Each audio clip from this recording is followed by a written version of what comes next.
c'est pas vrai.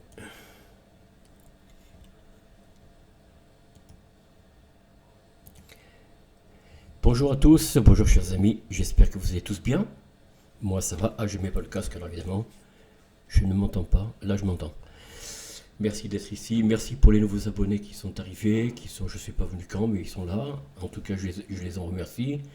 Enfin ça monte un petit peu, pas beaucoup, mais bon, bah écoutez, j'accepte un petit peu ce qui vient. En tout cas merci chers amis qui venaient pour la première fois voir cette vidéo et justement je vous rappelle ainsi à ceux qui ne sont pas abonnés parmi les anciens, ben abonnez-vous, hein. Abonnez-vous, n'hésitez pas, mettez un pouce en haut, en bas, partagez cette vidéo, commentez l'ensemble de la chaîne, commentez une vidéo en particulier, récente ou ancienne, peu importe, ou même les premières, pourquoi pas.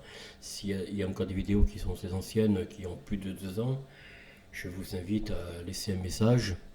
Mettez-moi un message, mettez-moi un like ou un dislike, activez la clochette si vous souhaitez que cette vidéo, cette chaîne, pardon, puis cette vidéo aussi, soit partagée par un plus grand nombre, car l'histoire de notre pays, ah ben,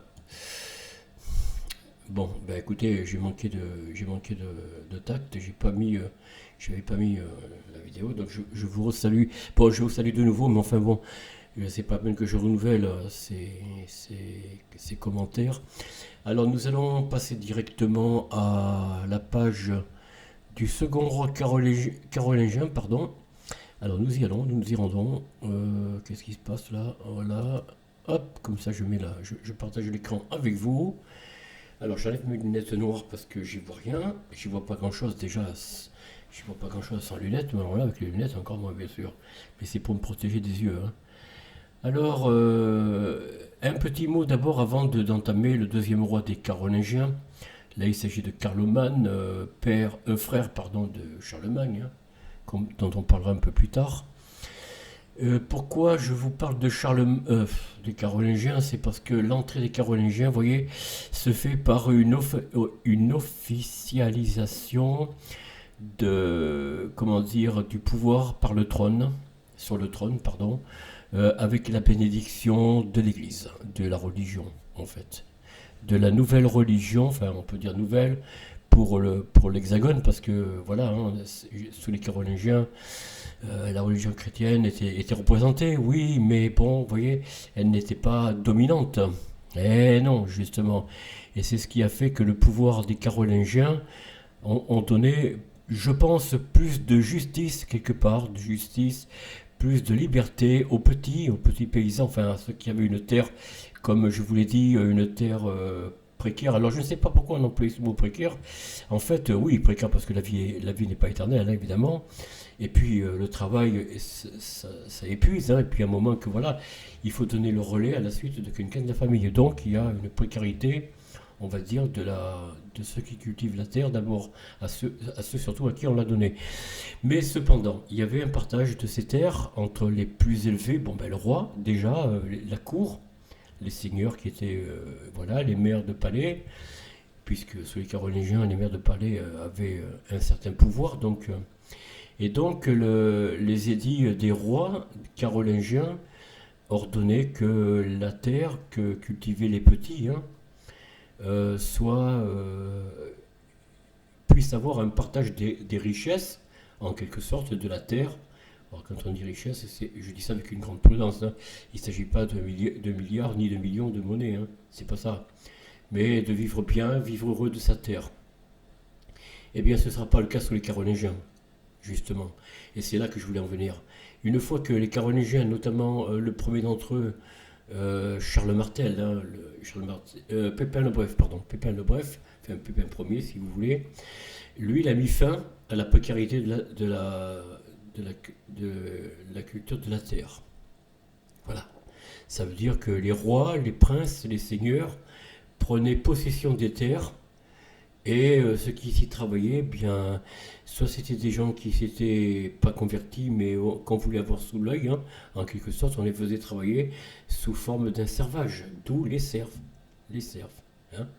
C'est à partir des Carolingiens que le servage a commencé à être mis en place. Et on va revenir plus tard à l'esclavage sous Charlemagne. Mais là, pour l'instant, nous sommes à Carloman. Alors, c'est le droit romain qui va s'appliquer à partir de Pépin le Bref. Ce n'est plus le droit, on dirait le droit du sol aujourd'hui. Bon, on va dire c'est pas le droit de l'Hexagone qui avait le pouvoir de décider pour lui-même ce qui était bien, ce qui n'était pas bien. Ce qui était le cas avec les rois carolingiens, qui eux, par contre, laissaient plus de pouvoir.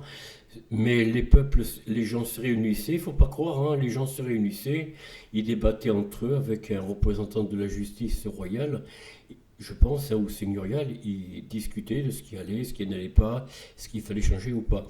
Tandis qu'avec les carolingiens, eh bien, c'est eux qui vont dicter leurs lois.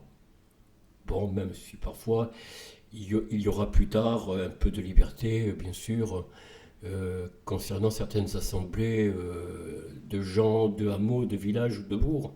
Mais en fait, la vraie liberté se fait sous le regard, sous l'œil de l'Église et bien sûr du trône, évidemment. Alors qu'autrefois, les peuples pouvaient délibérer, se réunir sans pour autant qu'un seigneur bon, après, peut-être s'il y avait des choses à faire monter à la cour, bon, ben, ça passait par le seigneur, et puis voilà, ça allait jusqu'au roi. Jusqu'au roi, pardon. Alors maintenant, revenons au carolingien. On va un petit peu voir qui était Carloman Ier. Moi, je ne connais pas sa vie. Bon, voilà. Alors, il est né en 751 à Soissons, mort le 4 décembre 771 à Sanmoussi. C'est où ça? Sanmoussi, département de l'Aisne, dans le nord, dans l'Aisne, ah oui, c'est marqué en plus, excusez-moi, fut roi des Francs de 768 à 771, frère cadet de Charlemagne. Il est le fils et successeur de Pépin le Bref, qui bon, est mort entre-temps, comme on l'a vu. Alors, on va lire un peu le portrait, en quelque sorte, hein. Alors, il était roi des Francs. 8 octobre 768, 4 décembre 771, soit 3 ans, 1 mois et 23 jours, avec Charlemagne, pas tout seul quand même, oui évidemment, couronnement le 9 octobre 768 à Soissons, prédécesseur Pépin le Bref, successeur Charlemagne. Dynastie carolingienne, bon ça c'est facile à comprendre. Date de naissance en 751, Soissons France, date de décès 4 décembre 771, lieu de décès Samousie, donc dans le pays de l'Hexagone, père Pépin le Bref, mère Bertrade de Lan, et conjoint, alors là j'ai du mal, Gerberge, épouse de Carloman Ier, roi des Francs, etc. Et belle-sœur de Charlemagne, bien sûr.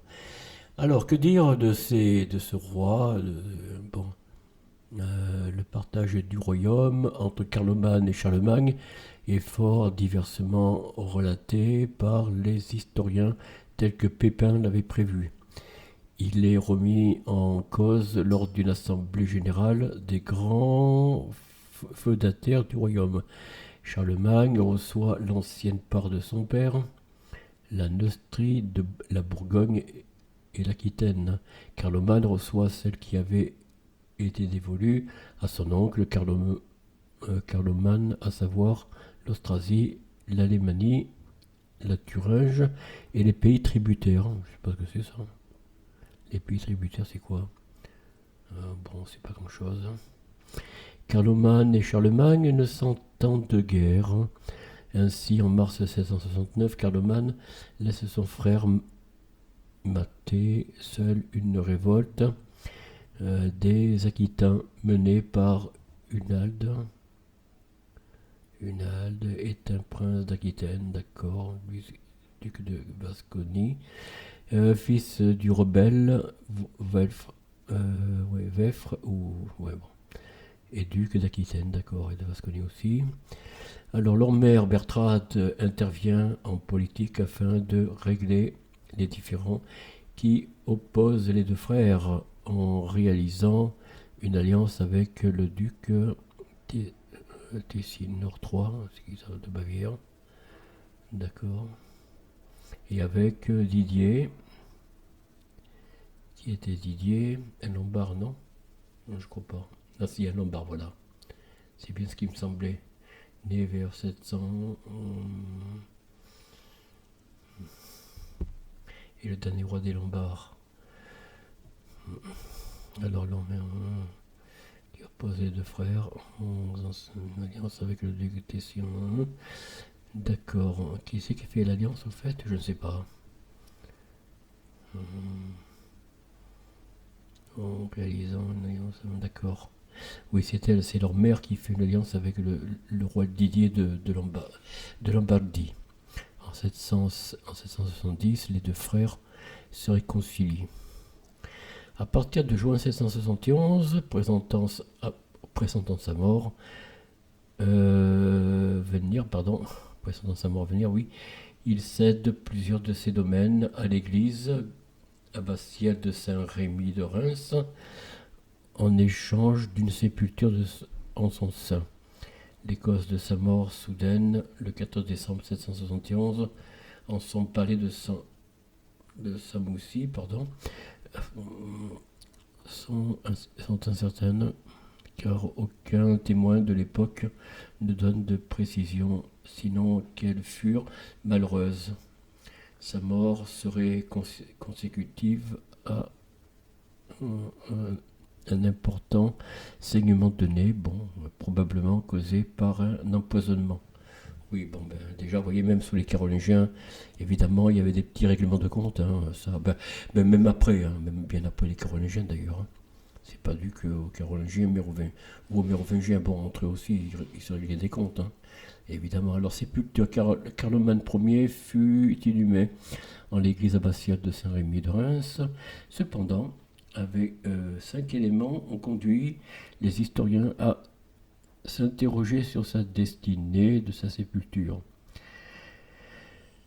Le frère de Charlemagne, n'a pas été honoré par un monument funéraire lors de la campagne de décoration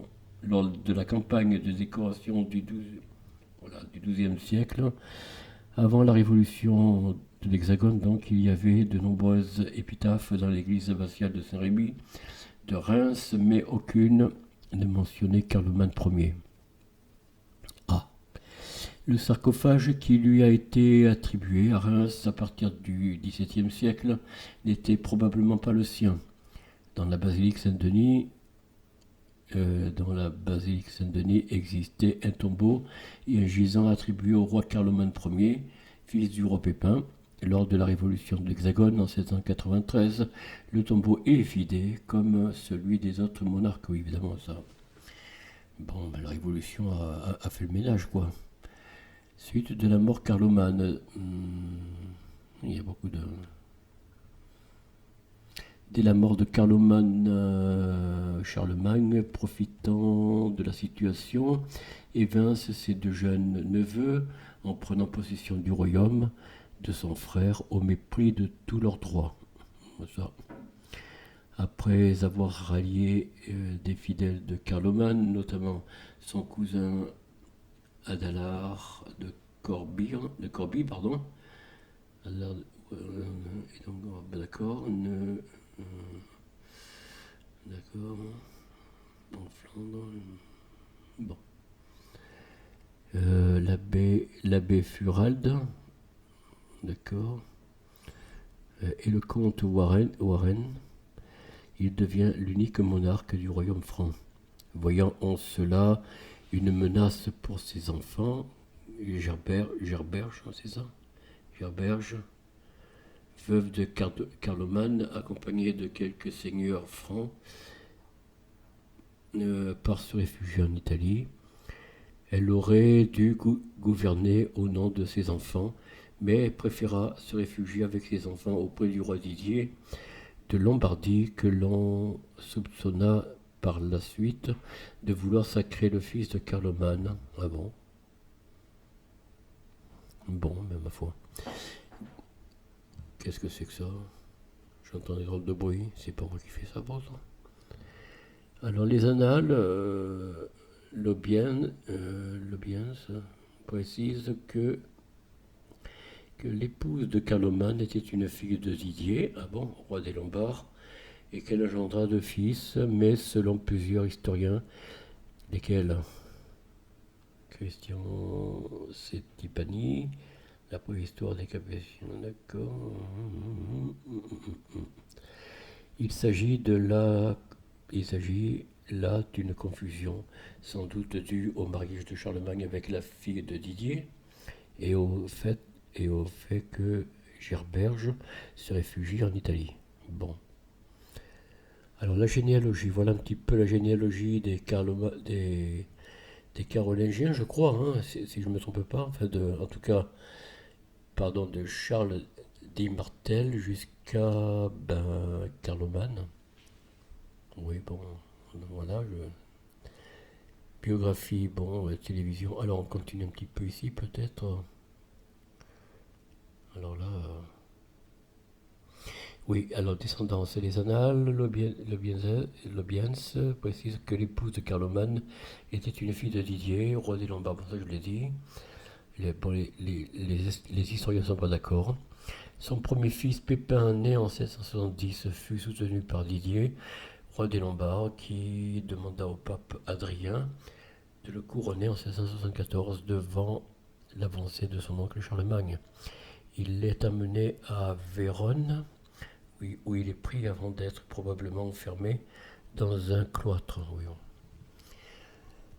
Des légendes tardives identifient le deuxième fils de Carloman à Saint Syagrius, évêque de Nice, 777-797, mais cela a été contesté notamment par Christian Settipani, historien, je rappelle. Hein. Voilà.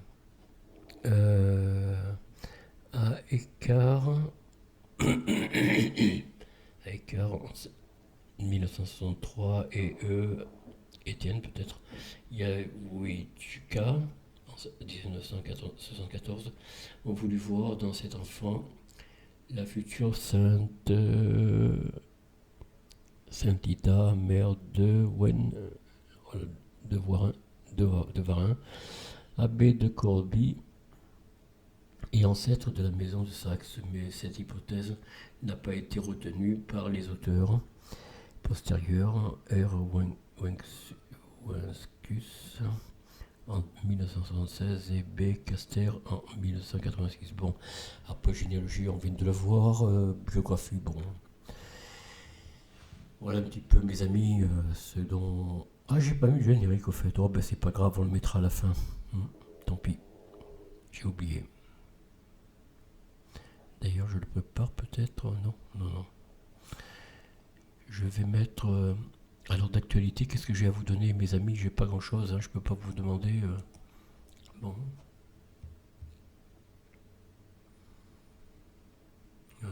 Oui, bon, on va mettre quelque chose peut-être.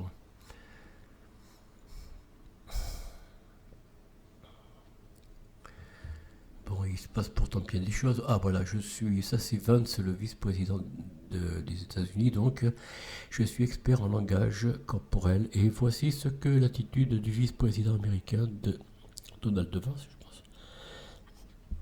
Président durant le serment. Alors c'est quelqu'un qui parle au nom de... bon,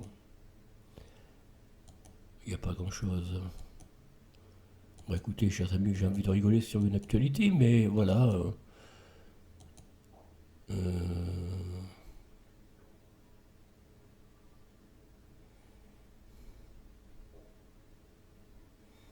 Ah, il va faire reprendre les Jeux Olympiques au pays de la Russie. Bon, mais c'est bien.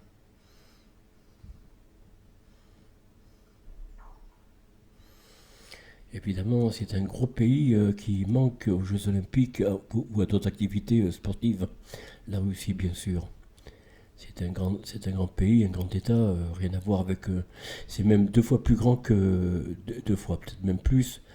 C'est beaucoup plus grand que toute l'Europe des 27 pays membres, je parle, réunis, c'est vous dire. C'est vous dire. Émigration. Ah oui, oh, Monsieur Retailleau veut faire une retouche sur le droit du sol, ou je ne sais pas trop quoi, est un faux dur, oui voilà, dit le Rennes. Bon, chacun se jette la pierre, mais enfin tout le monde sont des faux durs, y compris le RN, hein. Je ne vous le cache pas. Hein. La cathédrale de Rouen sublimée par un son et une lumière, oh là là, que c'est moche. Enfin bon. Bon, chers amis, bon, voilà le duo. Donald Trump, c'est 30 573 mensonges en 4 ans. Ah bon? Ils ont compté ces mensonges. Bah, ils n'ont pas compté celui d'Emmanuel Macron. Alors là, je pense qu'Emmanuel Macron, en moins de 7 ans, il en a fait 2 fois plus, hein. Des mensonges. C'est bien qu'on regarde toujours chez les autres les défauts. Ce matin, j'ai eu une discussion avec un jeune homme qui attendait à l'entrée de mon immeuble où j'habite, hein, de ma résidence. Il me disait que Monsieur Donald Trump, avait été mêlé. Alors, il sortit une actualité que, bien sûr, les médias mainstream vous donnent, hein, que M. Donald Trump avait des plaintes à propos de femmes qui se sont plaintes de sa conduite, les ayant forcés à ceci, cela, bon, enfin, se trouvant dans des situations.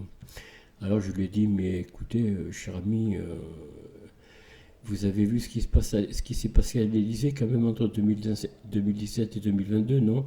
Vous n'avez pas regardé, vous? Qu'est-ce que vous pensez du président Emmanuel Macron? Est-ce qu'il n'a pas fait mieux que Donald Trump? À cet égard, ils sont plein d'autres plans d'ailleurs. Vous croyez pas? Arrêtez de regarder chez les autres. C'est facile de prendre un bout de quelque chose pour dire oui, effectivement, M. Trump, ou Monsieur ceci, ou Madame cela. Mais balayons devant notre porte déjà, chers amis. Balayons devant notre porte, regardons ceux qui nous dirigent. Qu'est-ce qu'ils ont moralement de bien? Hmm. Ben, je sais pas, hein. Trouvez-moi des qualités. Bon, je pense que M. Macron n'a pas que des défauts, c'est vrai. C'est vrai, tout homme a une petite part de qualité, quand même. Quand même. Mais quand même. Mais enfin, trouvez-moi ce que vous avez.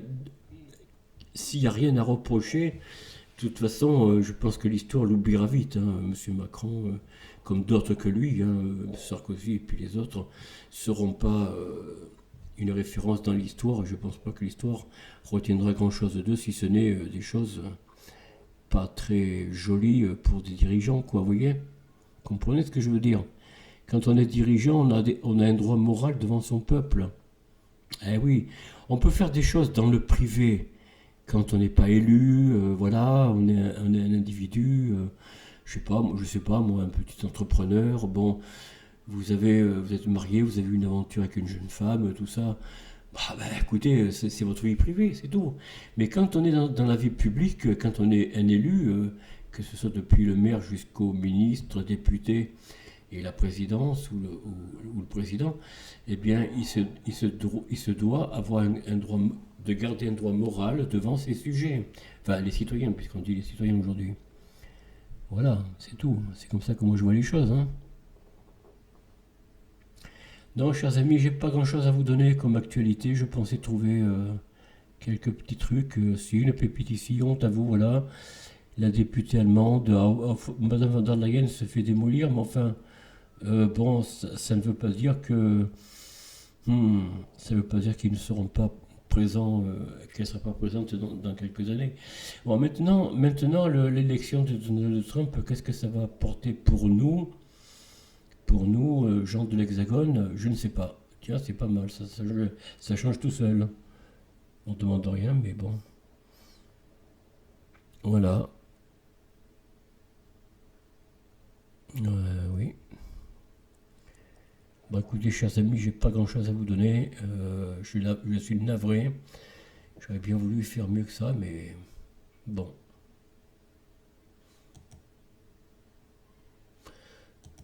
Bon, ici, il n'y a rien, on a vu. Là, on vient de voir, c'est l'histoire. On vient de terminer Carloman Ier. Enfin, Carloman Ier, Carloman tout court, hein. Tout simplement. Je vais reculer. Donc, Carloman, c'est le deuxième. Alors moi, de mon point de vue, chers amis, vous connaissez un peu mes positions, hein. Je suis un royaliste, monarchiste, pas forcément de droit divin, mais enfin bon, maintenant, on verra bien quel sera l'avenir de la royauté dans notre pays de l'Hexagone. Je ne soutiens aucune présidence, que ce soit chez nous, dans l'Hexagone, ou ailleurs dans le monde, parce que pour moi, ils sont tous pareils, tous ces dirigeants, même d'ailleurs le roi d'Angleterre, qu'est-ce qu'il a de plus ou de moins non, tout le monde cherche Bon, bref, mais enfin, l'Angleterre, c'est pas une monarchie absolue, la Hollande, les Pays-Bas non plus, la Suède non plus, l'Espagne non plus. Il y a un gouvernement dit démocratique, avec droit d'élection, je ne sais pas tous les combien, pour nommer un Premier ministre et un gouvernement, à l'ombre du roi, néanmoins, ou de la reine, hein, si c'est un pays où il y a une reine. Voilà, chers amis, je n'ai pas grand-chose sous la main à vous donner. Alors,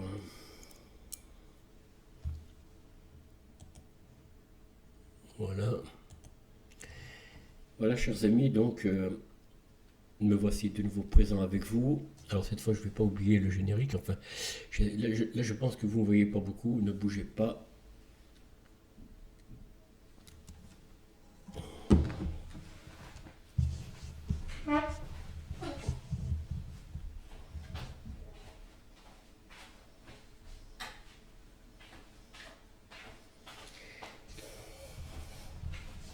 Voilà, chers amis.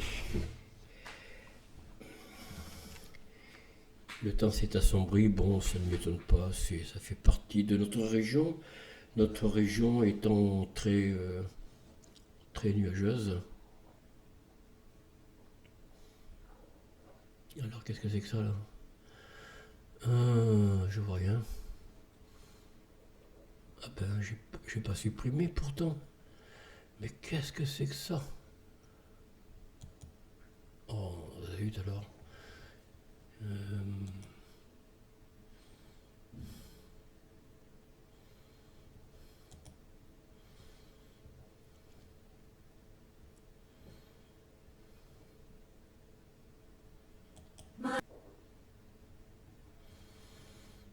je sais pas si ça va marcher, non? Ah si. My care is like my shadow, laid bare beneath the Oh là sun. là, c'est pas vrai. He follows me Oh, at c'est pénible, hein. all times On and peut pas through. comment. My care is like my shadow. C'est pénible. Oh là là. Oh là là. Ça marche mal. C'est pas possible. Euh, Ah oui, d'accord. Je peux pas le faire. Je peux pas faire comme je l'entends.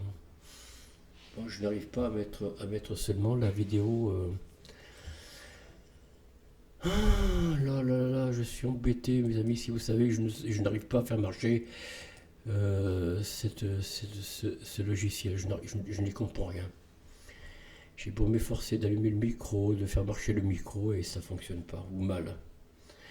Bon, en tout cas, merci de m'avoir écouté, chers amis. Je suis un peu embarrassé de vous dire ça, en direct même, hein, enfin en direct.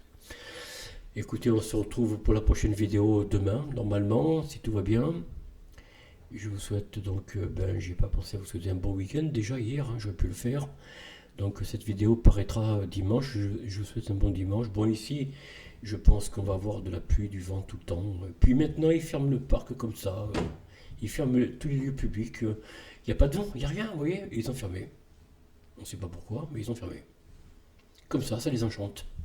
Ils décident comme ça. On ne sait pas qui, hein. On ne sait pas qui décide qui décide quoi, on n'en sait rien. Oh, qu'est-ce que c'est que ça?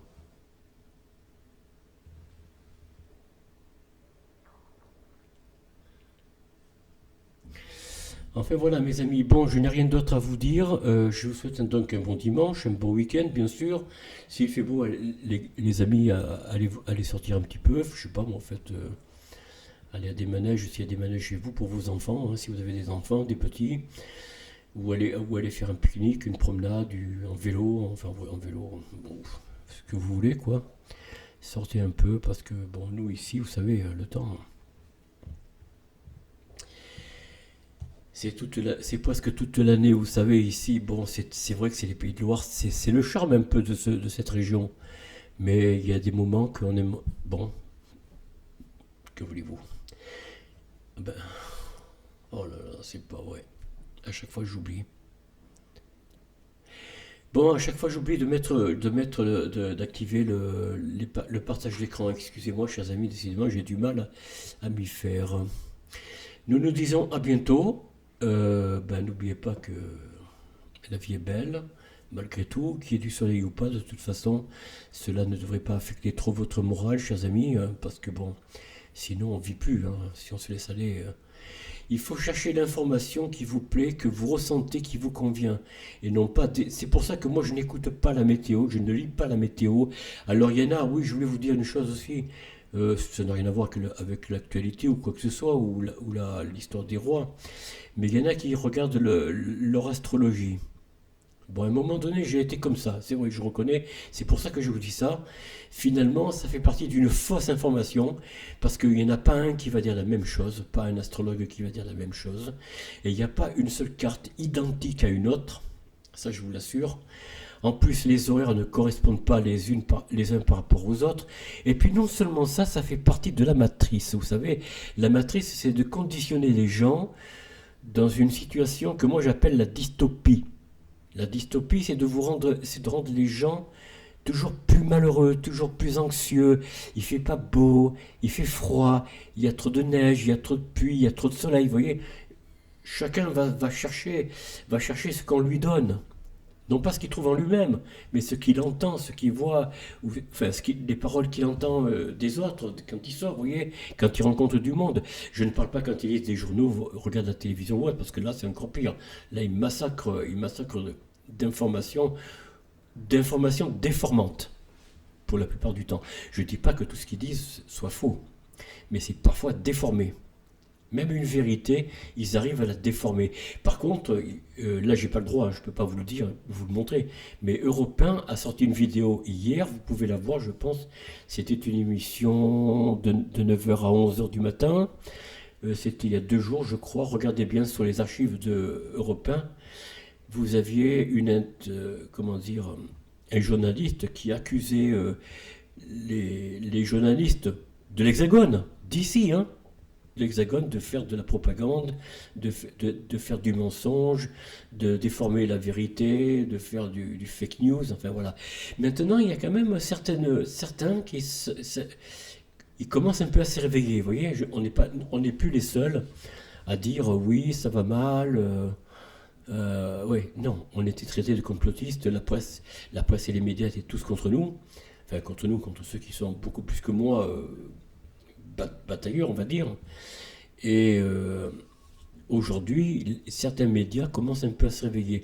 Maintenant, il y a l'affaire, je voulais vous parler un petit peu de l'affaire du couple présidentiel, mais je ne vais pas rentrer dans les détails de ce que j'en pense, de ce que j'ai à dire. Simplement, l'avocat de Natacha Ray, qui est la journaliste, la toute première journaliste, qui a osé dire ce qu'elle pensait du couple Emmanuel Macron et Brigitte Macron. Bon, je ne vais pas rentrer dans les détails. Si vous suivez un peu l'actualité, vous devriez le savoir. Si vous grattez un peu, vous allez trouver. Et donc, cet avocat a été accusé. Ils ont même porté plainte contre lui. Il a été 2 fois en cours, en première instance et en cours d'appel. Il a été débouté. Mais il y a quand même des procureurs qui se sont battus contre lui pour le faire inculper. Parce que bon, il avait défendu Natacha Ray et que Natacha Ray avait dit des choses sur Brigitte Macron. Mais vous savez très bien que l'actualité suit son cours, hein. Tout doit être un jour connu. Quand on est un homme public, une femme publique, eh bien, on se doit d'être, on va dire, transparent, quoi. De dire aux gens ce que l'on ressent, ce que l'on pense, etc. Ou alors le garder pour soi. Mais dans ce cas-là, on ne se fait pas élire. Parce que quelqu'un qui vit une vie privée, bon, ma foi, c'est autre chose, hein, il fait ce qu'il veut, hein, dans la vie privée, tant qu'il ne met pas en cause, voilà, on va dire des plus jeunes, etc., il n'y a aucun mal là-dessus. Mais quand ça touche les fonds publics, ça, c'est une autre histoire. Et cet avocat veut envoyer une lettre, une demande, un partage avec Candace Owens, une américaine, une influenceur, on peut dire ça comme ça, un influenceur américain, proche de M. Donald Trump, évidemment, enfin, évidemment. Et donc, il s'apprête je sais pas, à dire ce qu'il pense et ce qu'il sait, quoi, voilà. Je vous en dis pas plus, chers amis, moi je ne veux pas risquer non plus de dire des bêtises, hein. Je ne connais rien de l'affaire, en tout cas, j'en entends que ce que je dois en entendre, et en tout cas, je ne ferai pas ici de l'actualité judiciaire, c'est pas du tout mon truc. Il y en a qui le font mieux que moi, donc je leur laisse le soin de dire ce qu'ils ont à dire, de partager ce qu'ils veulent partager. Parce que tôt ou tard, quand on touche au fonds public, eh bien, il y a des comptes à rendre. Eh oui, oui, oui, oui, oui, oui. Quand il y a des dépenses, vous voyez, aujourd'hui, il y a une actualité avec l'affaire Sarkozy et le président libyen mort, assassiné, Anouar Kadhafi. Alors, il se défend en se disant que c'est honteux, c'est cela. Bon. Eh oui, mais mon grand, en tant qu'homme public, il s'est passé des choses. Voilà, donc il faut que ça remonte. Il faut que nous, les habitants de l'Hexagone, nous soyons au courant de ce qui se passe en haut de l'État. Car en haut de l'État, il doit y avoir. Alors vous allez me dire, oui, mais Raymond, au temps des rois, Louis XIV, l'affaire du collier, etc. Oui, c'est vrai, il y a eu aussi des affaires. Bon, il n'y avait pas Internet, ni la télévision, ni la presse comme aujourd'hui, mais ça ne s'est pas su sur l'ensemble du royaume. Généralement, ça restait plus ou moins en catimini, ça restait caché. Bon, mais l'histoire, bon, a pu rattraper Louis XIV ou d'autres rois d'ailleurs, qui ont pu avoir, on va dire, une vie un peu dissolue, même très dissolue parfois. On pourrait dire qu'Henri IV, notamment, c'était quelqu'un qui aimait la bonne chair, quoi, aussi bien à table qu'ailleurs, hein. Vous voyez ce que je veux dire? Ça n'empêche pas que, voilà, il peut y avoir certaines choses qui, sur les deniers publics ou sur la cassette, comme on disait à l'époque des rois, hein, dans la cassette du royaume, on prenait de l'argent pour faire des choses, voilà. Bon, c'est sûr qu'il n'y a pas eu que des choses bien. Mais si l'on regarde bien Louis XIV, vous voyez, on peut lui reprocher beaucoup de choses, une vie plus ou moins dissolue, ceci, cela. Mais voyez tout ce qu'il nous a laissé. Ah oui, tous ces monuments. Il parle d'eux-mêmes, il parle pour lui. La musique qu'il a laissée, oui, enfin, c'est pas lui qui l'a composée, mais c'est quand même Louis XIV qui a, on va dire, poussé des grands comme Molière pour le théâtre, la poésie, euh, pour la musique Jean-Baptiste Lully, père et fils. Je ne savais pas que le fils était aussi musicien. Vous voyez, Louis XIV a laissé des choses, quand même, des choses du grand art, c'est du grand art. On peut dire ce qu'on veut, beaucoup de dépenses. Oui, je reconnais, c'est vrai, beaucoup, beaucoup, beaucoup de dépenses, au point que le train des Parisiens et les autres endroits, ben, les gens vivaient pas, ils mangeaient pas beaucoup à leur faim, hein. C'est vrai qu'il y en a beaucoup qui, bon, il y avait des souffrances parmi le peuple de Paris, mais est-ce que ça a beaucoup changé aujourd'hui? Dites-moi. Ben non. Aujourd'hui, tout le monde est frappé par la cherté de la vie, tout le monde est frappé, quand vous essayez de remplir un caddie, vous en avez au minimum pour 80, voire 200 euros. Non, c'est pas. J'ai tort ou quoi? Dites-moi si le pouvoir d'achat aujourd'hui n'a pas pris un coup. Et là, c'est pas Louis XIV, là. Là, c'est Emmanuel Ier, là. Vous voyez? Donc, et puis, qu'est-ce qu'il va laisser, Emmanuel Macron? Qu'est-ce qu'il va laisser? Comme sur le plan artistique, sur le plan musical, sur le plan du théâtre, sur le plan je sais pas, de l'architecture. Qu'est-ce qu'il va nous laisser? Bon, au moins Mitterrand, lui, il nous a laissé quelque chose. Oui, bon, ah, c'est vrai que c'est plutôt codé, c'est des monuments codés, hein. Je parle de la pyramide du Louvre, la Défense, la Grande Horloge de Cergy. Bon, ça, c'est des signes odiniques qu'il faut décrypter, qu'il faut comprendre, n'est-ce pas? C'est bon, c'est pas si vous voulez des monuments comme le château de Versailles, le château de Fontainebleau et ailleurs. Vous voyez, c'est pas ce que je veux dire. Mais Mitterrand, il a laissé quelque chose malgré tout.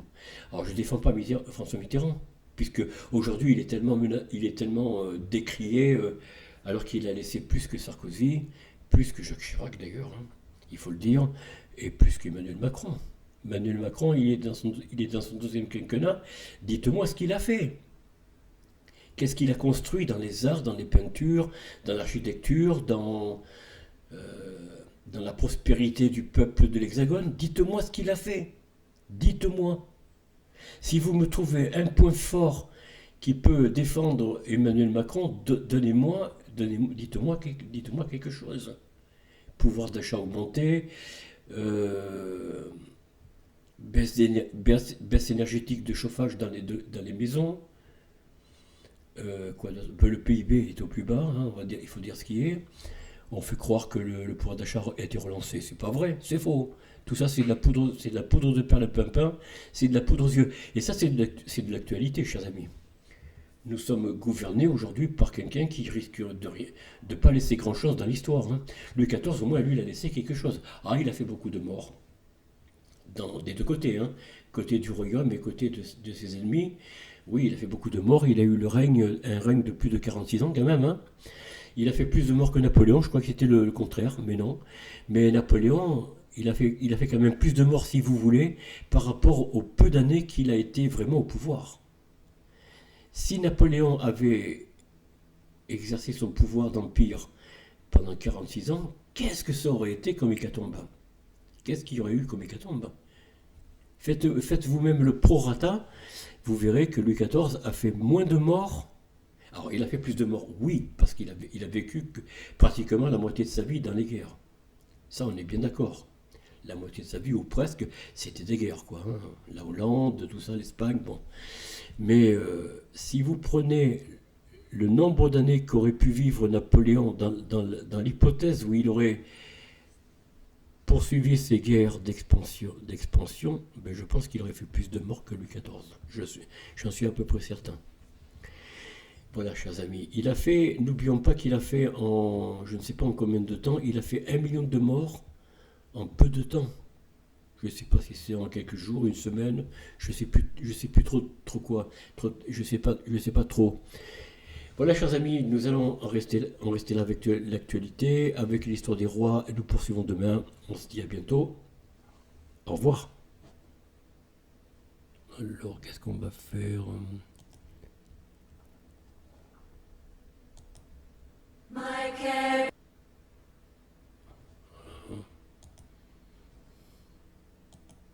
is like my shadow laid bare beneath the sun. He follows me at all times and flies when I pursue it. I freeze and yet am always free. Since froze and yet am always young. I love and yet am forced to hate. I seek some beauty inside.